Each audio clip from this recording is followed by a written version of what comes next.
Today we are working on Excel Expert Lesson 2, the second lesson using the choose function. So with the tour price list workbook open, so you see up here at the top it's the tour price list. Ensure the choose worksheet tab is active. You see you got 3 different tabs down here, so make sure that one's active. This worksheet is the tour price list for the one of Tolano's Travel Suppliers. Each specific tour has a unique identification number, departure date, and price per person. In this worksheet, you're going to create a simple lookup to display information about the tour. In cell F4, click F4. We're going to enter the number 1. And then enter the following formulas. In cell F5, I'm just going to copy this one.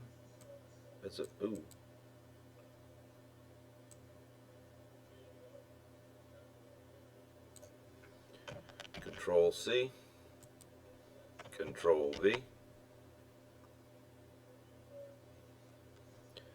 and then in F6,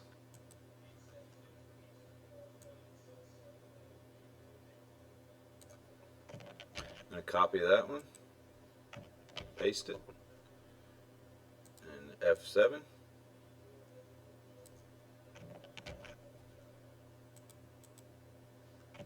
paste that one. Unfortunately, the choose function does not allow you to enter a cell range. It also does not apply to the formatting for the data. Select cell B3, and on the Home tab in the Clipboard group, click Format Painter.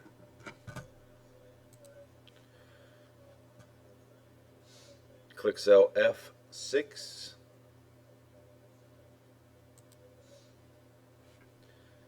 It copies the formatting that was in that cell to this one.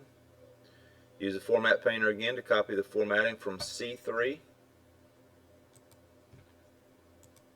to F7.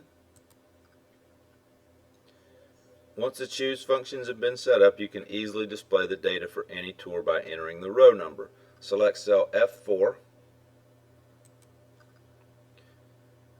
and enter different numbers of your choice between 1 and 10 to see how the values in F5 to F7 change to match the row you selected. So I'm just going to type row 7, and you can see that it chose what was in that row.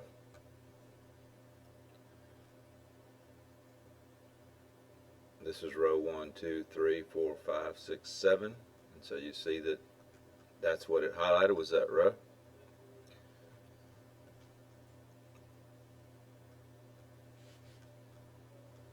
So that completes this lesson. So let's mark that, submit it. That's how you enter the choose function. So this completes that lesson.